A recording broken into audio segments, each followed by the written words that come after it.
성령의 열매에 대해서 9가지로 우리에게 소개하고 있죠. 그래서 오늘 말씀은 저와 여러분들이 이렇게 읽어야 됩니다. 어떻게 읽으셔야 되냐면 한 단어 한 단어를 읽으시면서 이 성령의 열매가 나에게 지금 어떤 모습으로 열매 맺고 있는가? 또 부족한 열매는 또 어떤 열매일까? 이 생각을 하면서 오늘 말씀을 읽어야 되거든요. 제가 한번 다시 읽어드리겠습니다. 잘 점검해 보시길 바랍니다. 성령의 열매는 사랑과 기쁨과 화평과 인내와 친절과 선함과 신실과 온유와 절제입니다. 이런 것들을 막을 법이 없습니다. 우리가 익숙한 개역성경으로 제가 조금 더 빠르게 읽어드릴게요. 오직 성령의 열매는 사랑과 희락과 화평과 오래 참음과 자비와 양선과 충성과 온유와 절제니 이 같은 것을 금지할 법이 없느니라. 답이 나옵니다. 그리고 생각하게 되죠. 성령의 열매를 맺기 위해서 내가 무엇을 해야 될까? 어떻게 해야 될까? 먼저 얻게 되는 답은 나 스스로는 할 수가 없구나. 이렇게 고백하게 되죠. 때문에 우리는 이렇게 기도합니다. 주님, 아무리 생각해도 나 스스로 성령의 열매를 맺을 수가 없습니다. 내 안에서 역사하시어서 성령의 열매 맺는 삶을 내가 살 수 있도록 하여 주십시오. 그 다음에 하게 되는 게 뭐냐면 성령이 내 안에서 역사하실 수 있도록 내 자신을 내어드리는 겁니다. 또 이렇게 기도합니다. 성령께서 내 안에서 나의 삶을 통해서 열매 맺으실 수 있도록 내 자신을 내어드립니다. 성령께서 내 안에 계시옵소서. 이걸 다른 말로 성령의 내주하심이라고 표현합니다. 이런 질문 우리가 할 수 있죠. 사랑과 기쁨과 화평, 그리고 인내와 친절과 선함, 신실, 온유, 절제. 이거는 사람들의 좋은 성품인데 곰곰이 생각해 보니까 내 주변에 있는 사람들 가운데 아직 예수 믿지 않는 사람들, 친구들, 지인들 가운데 내 자신보다 훨씬 훌륭한 사람들이 있거든요. 예수 믿지 않는데 나보다 그 열매들을 더 잘 맺고 사는 것 아닌가? 그런데 우리는 기억해야 됩니다. 성령의 열매는 성품이나 인품을 넘어서는 겁니다. 그래서 저는 이렇게 표현해요. 말씀에 나오는 이 열매들은 성품의 열매가 아니라 성령의 열매입니다. 이렇게 생각하시면 좋아요. 이 성령의 9가지 열매를 셋씩 한번 나눠보는 것입니다. 세 가지로 그러면 사랑과 기쁨과 화평이 먼저 나오죠. 이 3가지 열매를 하나님과 나 사이에 맺어져야 되는 열매라고 한번 생각해 보십시오. 두 번째 3가지는 인내와 친절과 선함. 이거는 사람을 향해서 맺어져야 되는 열매. 마지막 3번째 신실과 온유와 절제는 내 자신 속에서 맺어져야 되는 성령의 열매. 그러니까 이런 거죠. 사랑, 그냥 사랑이 아닙니다. 하나님을 향한 사랑의 열매인 거예요. 두 번째가 기쁨, 희락이었죠. 그 기쁨은 그냥 기쁨이 아니라 하나님께서 주시는 기쁨입니다. 세 번째는 화평이었어요. 그것은 그냥 화평, 평화가 아니라 하나님과 나 사이에 저 십자가 은혜를 통한 화평을 이야기하는 거거든요. 그렇기 때문에 성령의 열매는 인격이나 성품이나 사람 됨됨이를 넘어서는 것입니다. 또 한 가지 우리가 기억해야 될 것 이것인데요. 말씀을 찬찬히 보게 되면 이상하다. 성령의 열매들이라고 해야 될 텐데 왜 성령의 열매라고 표현했지? 왜 우리 알잖아요. 9가지 성령의 열매니까 9가지 복수란 말이에요. 근데 성령의 열매들 하지 않고 성령의 열매 단수로 표시했습니다. 원어 성경도 그렇거든요. 의도가 있습니다. 이유가 있습니다. 이런 겁니다. 열매들이 아니라 열매라고 단수로 표현한 것은 성령의 열매가 다 연결되어 있다는 거예요. 그래서 마치 비유로 하면 9개의 다른 보석이 나는 것이 아니라 하나의 보석에서 9가지의 빛이 나는 것처럼. 저는 이 성령의 9가지 열매 그러면 떠올리는 게 포도송이에요. 포도송이. 포도는 한 송이가 이렇게 있지만 포도알들이 다 같이 붙어 있죠. 여러 개의 포도알들이 한 송이에 붙어 있어서 하나의 포도송이를 이루잖아요. 마찬가지입니다. 저와 여러분들이 신앙의 삶을 살면서 이 9가지의 모습이 다 드러나야 되는 거예요. 그게 바로 성령의 열매입니다. 그래서 우리는 다시 고백하게 되는 거예요. 주님, 성령의 열매는 주님께서 주셔야지 맺을 수 있음을 깨닫습니다. 성령님이 내 안에 오셔야지 내가 맺을 수 있다고 하는 것을 깨닫습니다. 무엇보다 성령의 인도하심을 내가 따라 살 때 성령의 열매를 맺게 되는 걸 내가 믿습니다. 이제 하나하나씩 살펴보려고 하거든요. 9가지를 살펴보려니까 간단히 살펴볼 거예요. 먼저 사랑의 열매를 살펴볼 텐데 사랑 열매는 조금 설명이 다른 것보다 조금만 더 깁니다. 사랑, 말씀드린 것처럼 그냥 사랑이 아니라 하나님을 사랑하는 거거든요. 이 하나님을 향한 사랑을 잘 표현한 이야기가 성경 말씀 속에 담겨져 있는데 그게 바로 예수님과 베드로의 대화입니다. 요한복음 21장을 보게 되면 이제 부활하신 예수님께서 제자들을 찾아가시거든요.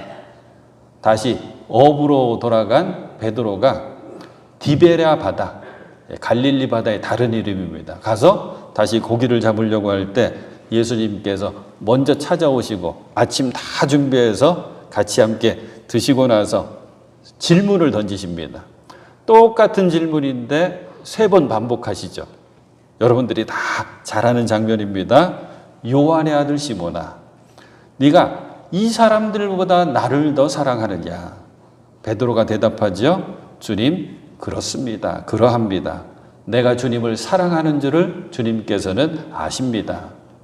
이거 한 번만 해도 좋은데 또 반복하시는 거예요. 요한의 아들 시몬아, 네가 나를 사랑하느냐?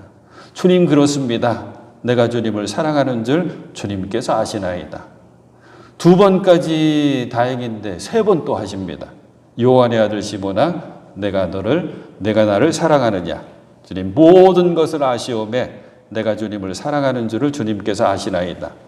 이 말씀의 가장 중요한 핵심은 그 뒤에 그러면 내 양을 먹이라, 내 양을 치라.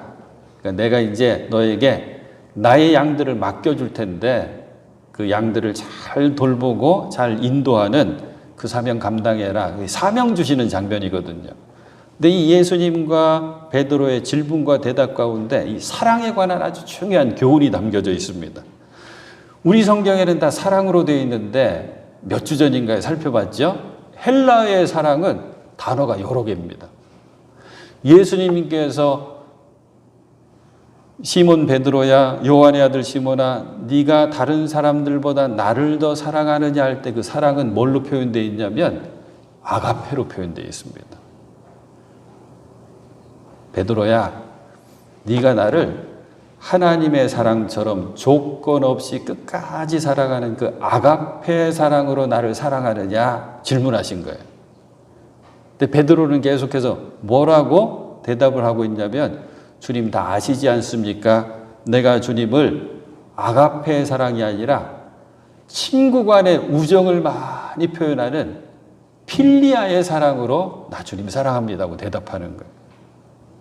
예수님이 다시 물어보신 거예요. 아가페의 사랑으로 나 사랑하느냐?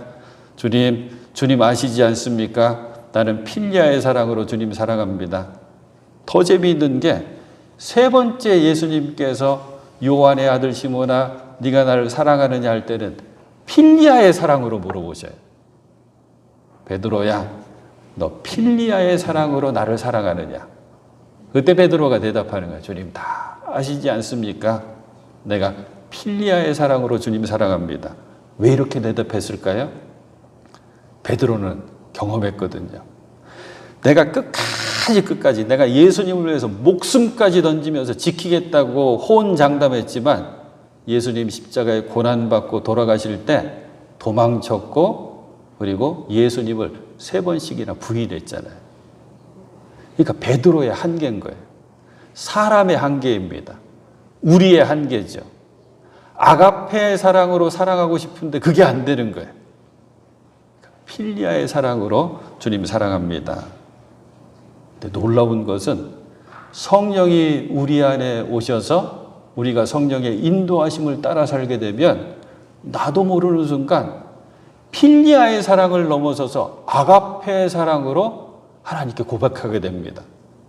그게 어떤 고백이냐면 나의 힘이 되신 여호와여 내가 주님 사랑하나이다.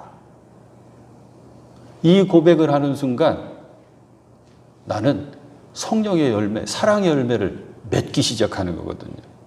이 사랑의 열매가 맺어져야지 다른 열매들이 이제 맺어지기 시작합니다. 사랑하는 여러분, 여러분 마음속에 하나님을 친정 사랑하는 그 사랑의 고백이 먼저 있기를 간절히 소망합니다. 그렇게 하나님을 친정으로 사랑하게 될 때 두 번째 열매가 이제 맺혀지는데 그게 기쁨입니다. 희락이라고 우리가 기억하죠. 이 기쁨의 열매는 뭐와 함께 꼭 기억하셔야 되냐면 은혜랑 같이 기억하셔야 됩니다. 왜냐하면 은혜라고 하는 히브리어랑 이제 헬라어랑 기쁨이라고 하는 헬라어랑 같은 어원에서 나왔어요. 기쁨은 카라고 그리고 은혜는 카리스입니다. 그러니까 이거죠. 하나님의 은혜를 깊이 내가 경험할 때 내가 알게 되는 그 기쁨, 그 기쁨의 열매를 맺으라고 말씀하고 있는 것입니다.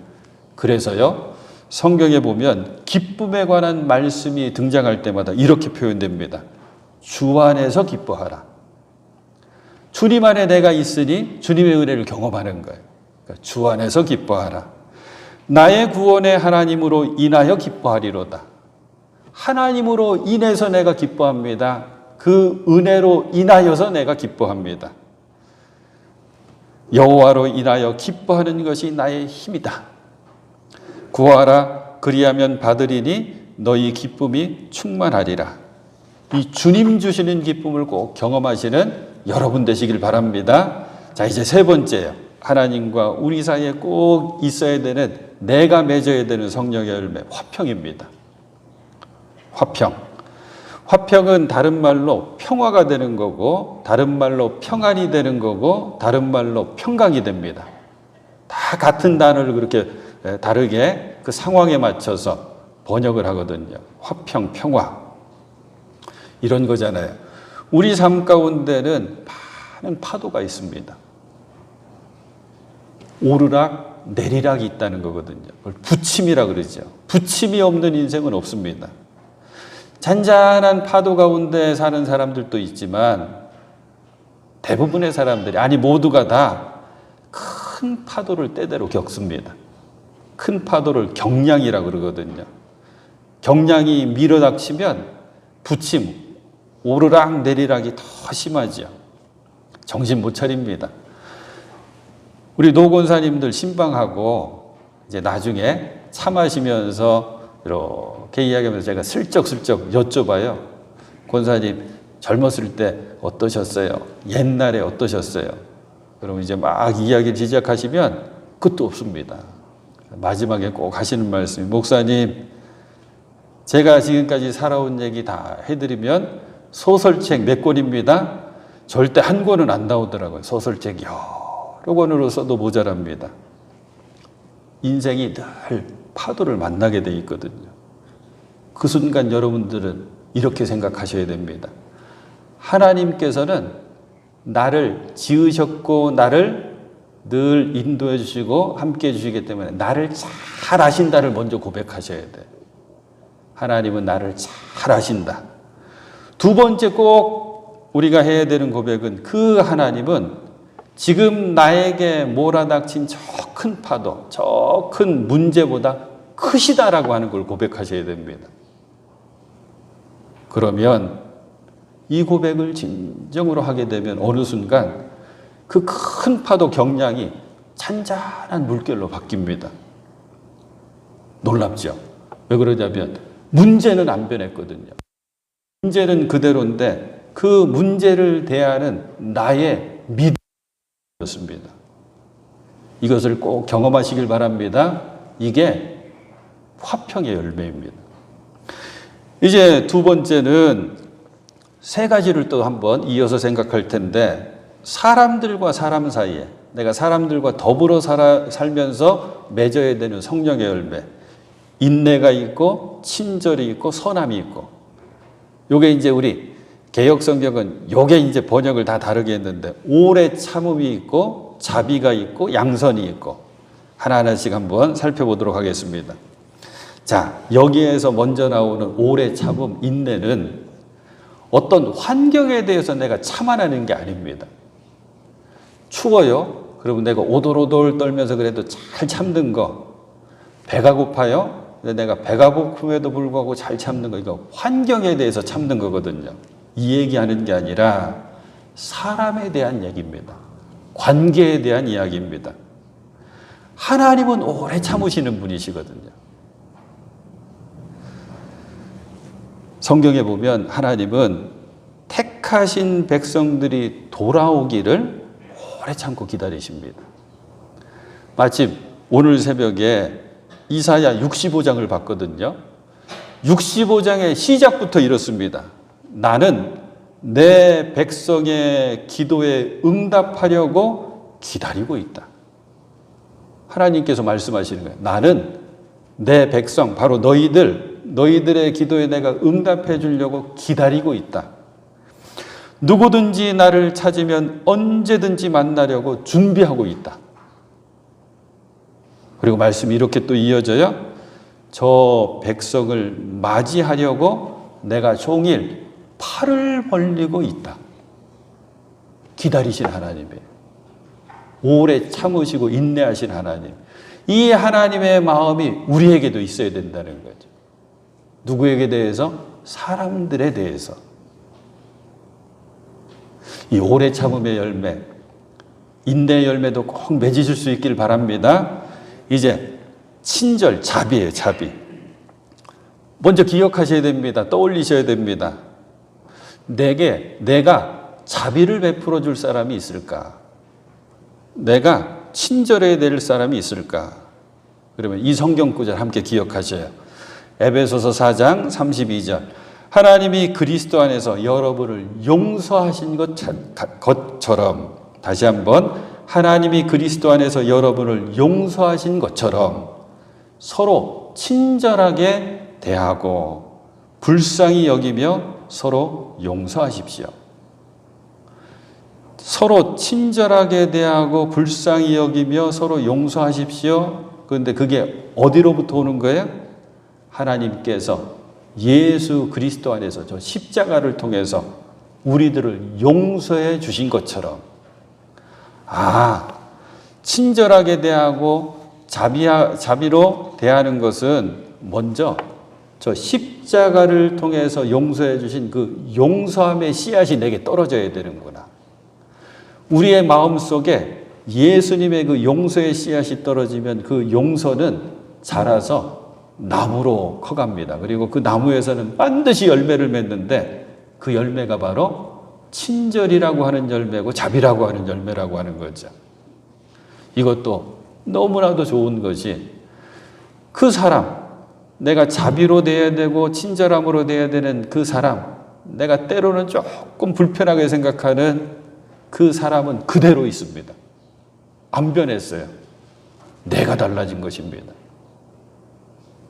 그래서 이런 말이 있습니다.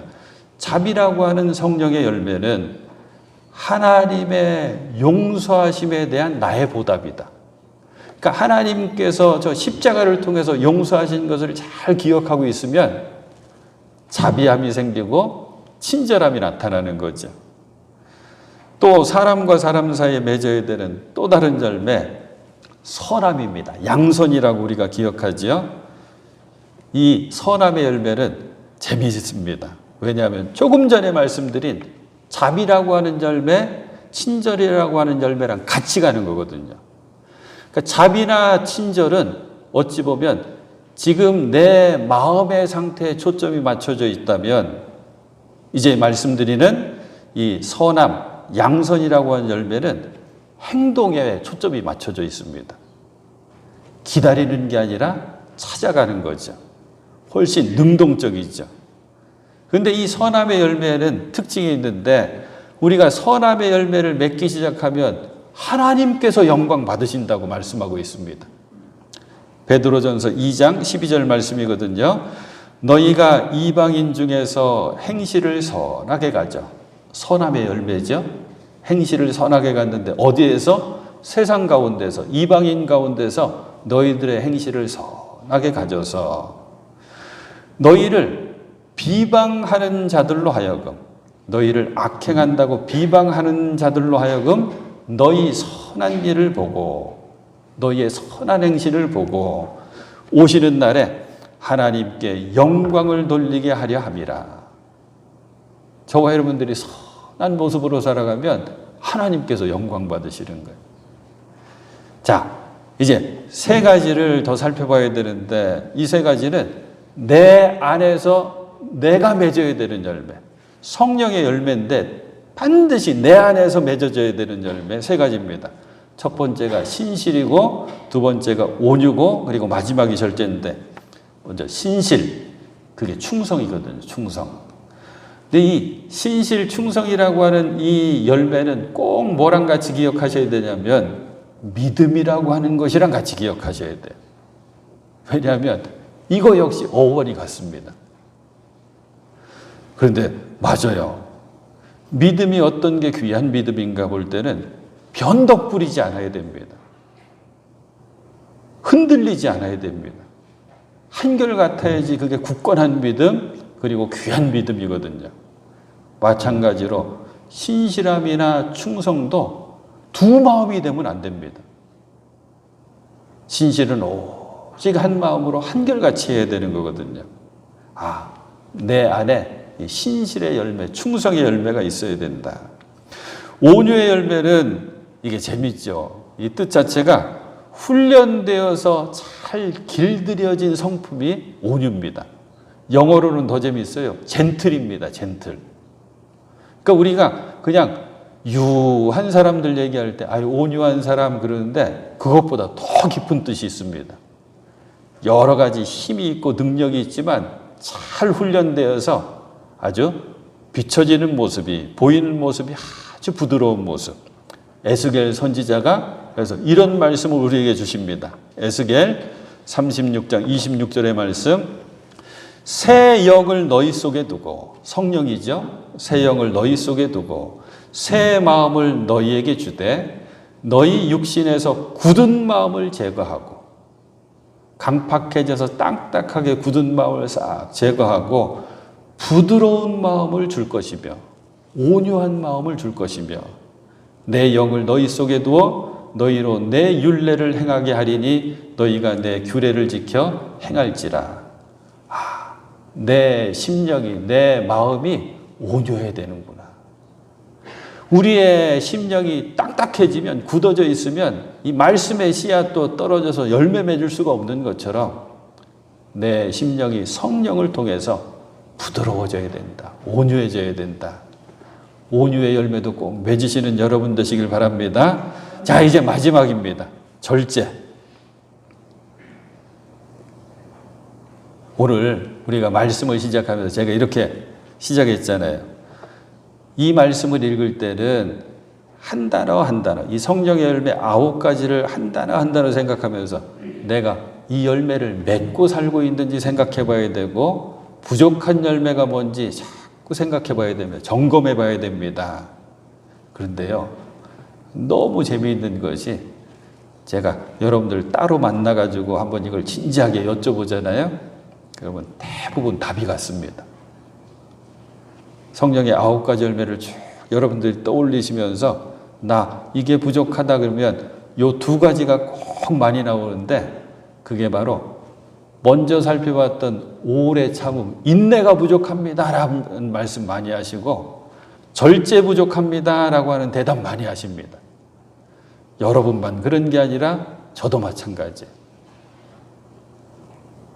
그런데 이 절제가 성령의 이 열매 가운데 제일 마지막에 나오는 이유가 있습니다.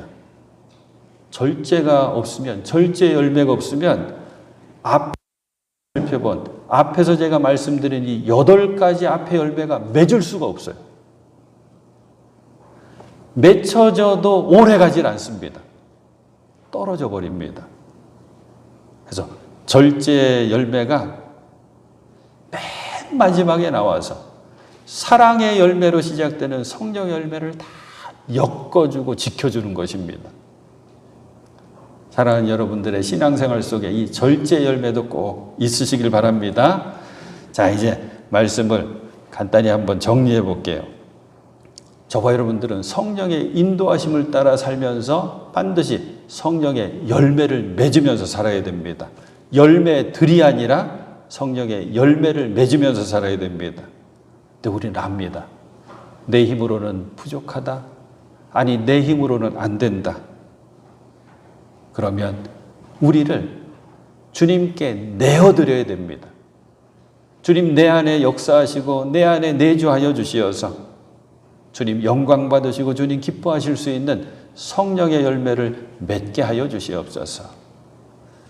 특별히 하나님과 우리 사이에 반드시 맺어져야 되는 사랑과 그리고 기쁨과 화평의 열매를 꼭 맺고, 그리고 사람과 사람 사이에 꼭 맺어야 되는 친절과 그리고 인내와 그리고 선함의 열매가 맺혀지고, 그리고 내 안에서 꼭 신실의 열매와 온유와 절제 열매까지 꼭 맺으면서 그렇게 풍성한 열매로 하나님께 영광 돌리며 살아가시는 사랑하는 여러분들이 되실 수 있기를 우리 주님의 이름으로 축원해 드립니다.